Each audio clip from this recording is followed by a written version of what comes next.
Minister Żaryn, thank you very much for joining us, making time in your busy day. Would it be fair to say, would it be accurate to say that Russia and Belarus are waging an online war against Poland? Well, definitely that's well said. We see that Poland is a target for Russian and Belarusian propaganda for years. It's not the new threat for us, but definitely since the February Russia increased its hostile activities in this field, and we see this as the element of the Russian aggression against Ukraine, because some kind of narratives, some kind of cases that are exploited by Russia are definitely related to the Russian invasion against Ukraine. What's the Russians' goal here? Is it to break Poland away from Ukraine, or is it just to sow discord inside Poland? What are they trying to do? What's your intuition for what they're trying to do? Well, the priority goal right now is, in our opinion, in our perspective, to stir up tensions between Poland and Ukraine and between two societies, Poles and Ukrainians. That's very important for Russia, because we know that there is no active support for Ukraine. There is no supplies for Ukraine without cooperation between Warsaw and Kyiv. So we see that Russia is trying to stir up tensions. It's trying to divide Poles and Ukrainians to stop this whole supplies and support from the West to Ukraine. And we see also that Russia is trying to smear Poland generally as the country to lower our credibility in the international arena, and we see this also as the element to stop cooperation between West and the Ukraine, because there is no chance to support Ukraine without cooperating with Poland. Yeah. So can you give us an example of this kind of disinformation? Because there's things like Polish mercenaries in Ukraine, which I think is that second thing you're talking about. But there's also things, there was a tragic murder in the center of Warsaw, and this it was claimed that it had been committed by a Ukrainian refugee in Poland. That claim was later turned out to be false. But what we saw was this huge explosion of people tweeting about this. If you're familiar with that case, is that a good example? I am familiar, and it is good example, and it is not only one case. We had quite similar story in the eastern part of Poland. I think it was Przemyśl, where also we had a criminal case that was exploited by Russian propaganda, and we saw that these two cases were exploited to convince the public that these are the effects of helping refugees from Ukraine, and this is the fault of Polish government, because we decided to help and host Ukrainians in our country. So we see that every even small, even very tragic, but still one case can be exploited and used for this political purpose. And what we see is that Russia is trying to convince Poles that Ukrainian refugees are posing a threat to us. But on the other hand, Russia is also pushing lies about Poland, and we see, for example, that we are under the accusation of preparing attack on the western part of Ukraine, and we want to annex our old territory, because these lies are based on the historical resentments that allegedly are very popular in Poland. This case is really important and for Russia, and we see that even the leadership of the Kremlin are involved in pushing such kind of lies. Mm-hmm. Mr. Narishkin, Mr. Putin himself is also pushing this kind of biased or false narratives against Poland. When I see this stuff, it makes my blood boil and I get angry and I get frustrated. Is that exactly what Russia wants? They don't really even care if Poland's position is weakened, but they just love to sow discord and get people angry and inflame emotion. Is that also one of their goals? Yes, definitely. They want to boil in the to make water boiled. Yes. Yes, but we have to be aware that some kind of goals and narratives are long-term plans. So we sometimes see some false narratives or lies that are even funny for us because they are so nonsense that it is it's just we can just laugh. But we should be aware that Russia is planning this kind of disinformation operation in a long-term perspective. We know that right now Russia is waging a war against Ukraine and is claiming that it is war against Nazi regime from in the Kyiv.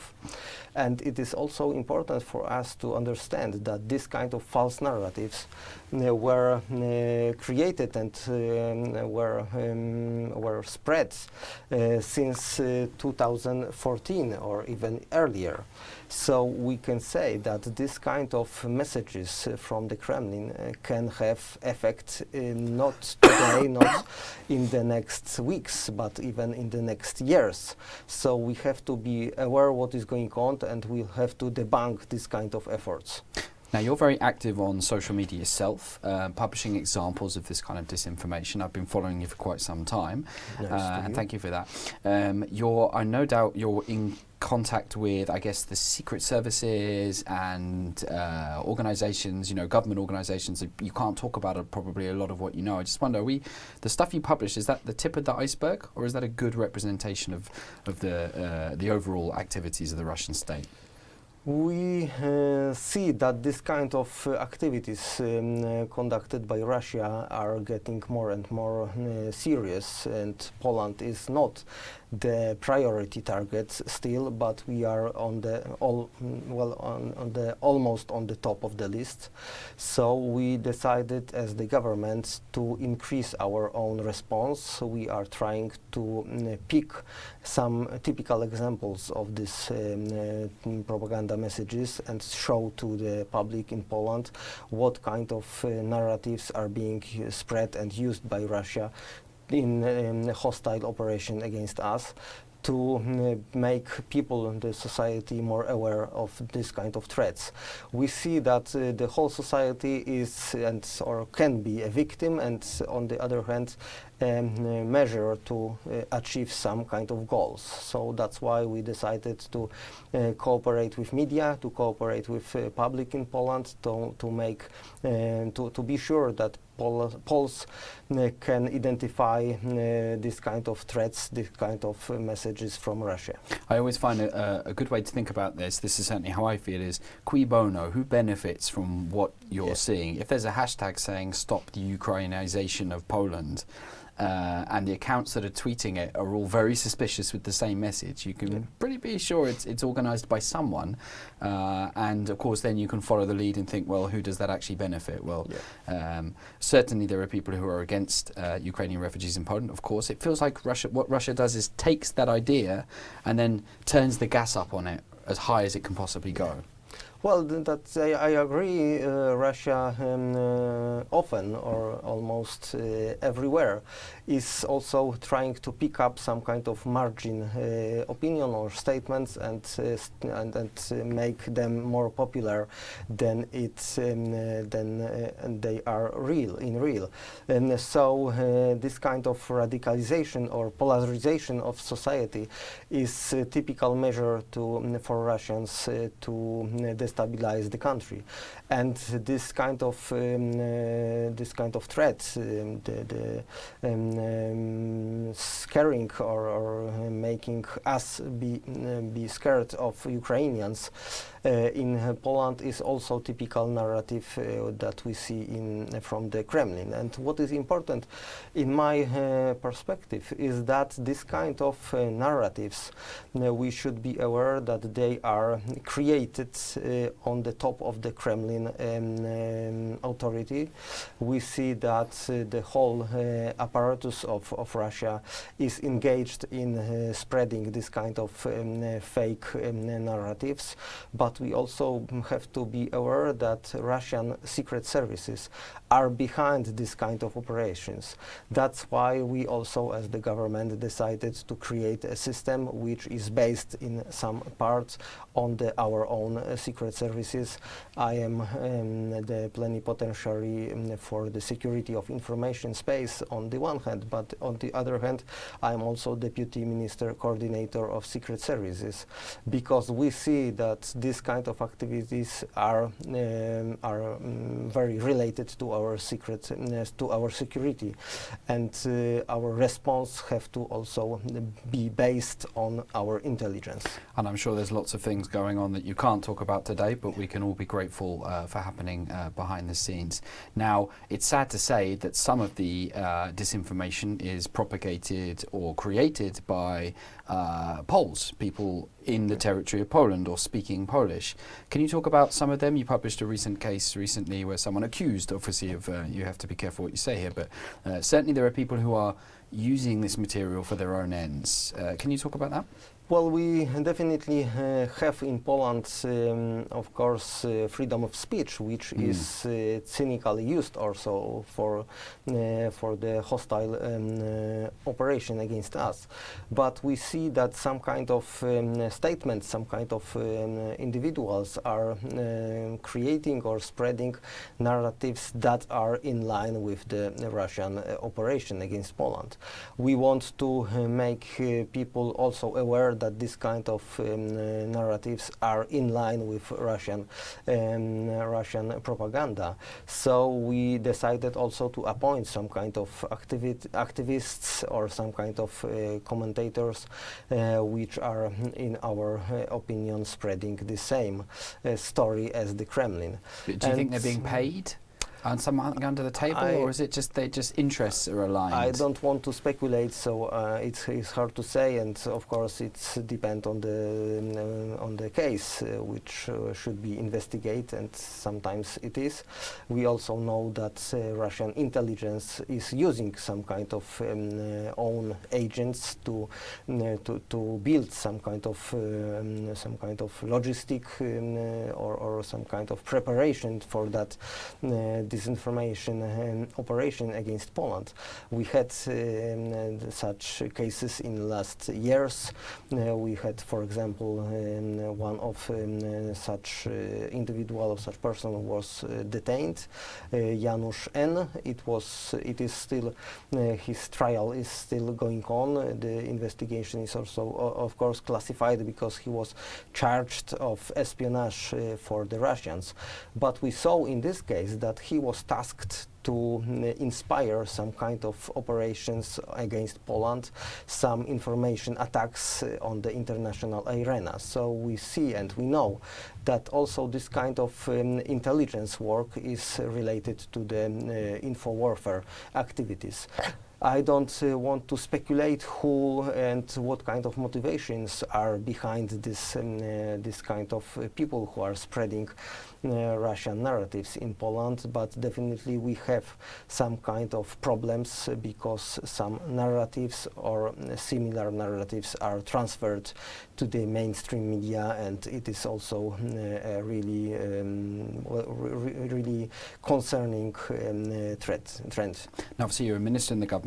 You hold a number of different roles. You're a very busy man, so we're very glad you've made it here. There'll be some people who say, but you're from the government, so any criticism of Poland is also a criticism of the government. So by fighting this disinformation, what you're really doing is protecting the government. Is it easy to divide in your mind? Because of course the policy of the state and the policy of the government is political at the same time. So is a criticism of, say, the ruling government's policy in any area, could it also be Russian disinformation? I know it's a hard problem to untangle. Well, it is sensitive and hard to say or divide this kind of two activities, but we are engaged in some specific elements of the information or the politics in Poland.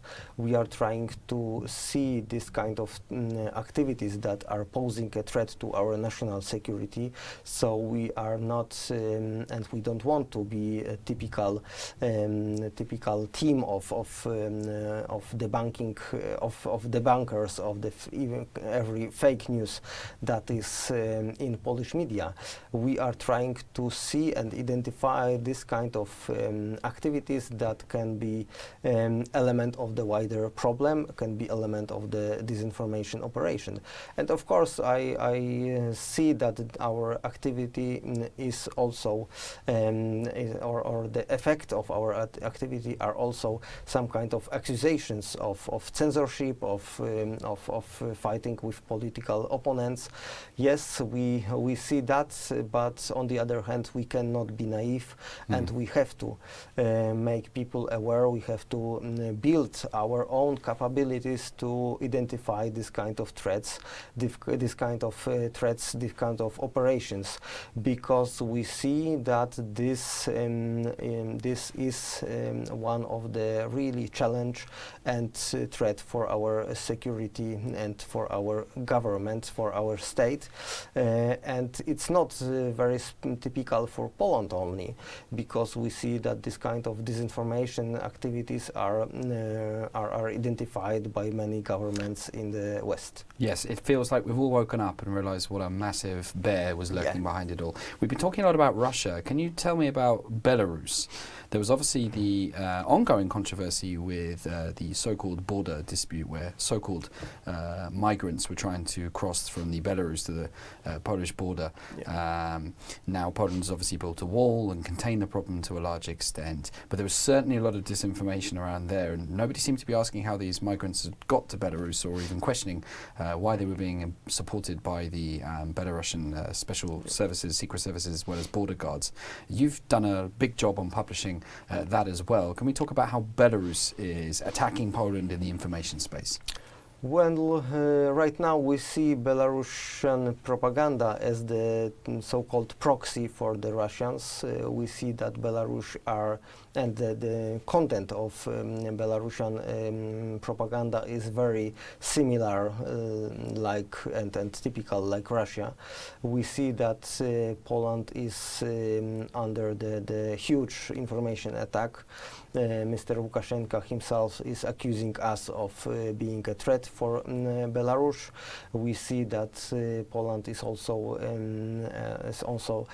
accused of violence against migrants. We also see that every main narratives that came from Kremlin are also supported or amplified by the Belarusian propaganda. So we see that Belarus and Russia is one player right now, and they are trying to weaken Poland and the whole eastern flank of NATO. And it was also obvious for us from the very beginning that this artificial migratory road from Belarus to Poland was created as the element of the wider Russian plan, not Belarusian. So we see till now that this kind of movement, migratory movement, is orchestrated by Russian and Belarusian secret services. We know that it is fully artificial, because in 2020 there were only 130 attempts of illegal crossing in the whole year. So we see that there was no big case for the migrants on the Middle East because this road didn't exist. So we see this as the hostile plan, so-called hybrid threats for us, and it was also very important for our government to identify these threats in an appropriate way. Mm-hmm. And I think that the whole eastern flank of NATO are talking the same language about this kind of threats and this kind of migratory movement. Well, they seek to undermine our nation, our great nation. They seek to sow discord, and they seek to weaken Poland in the eyes of its military neighbours. And I think I can safely say from my position that they failed entirely. We're stronger and more united than we ever have been, with our differences and with our disagreements, as always. That's exactly what a democracy looks like. And that's in no small part down to the work you can talk about, the work you can publish, and of course the work that you can't talk about today that you do. So Minister Stanislaw Żaryn, thank you very much for joining us on Heart of Poland.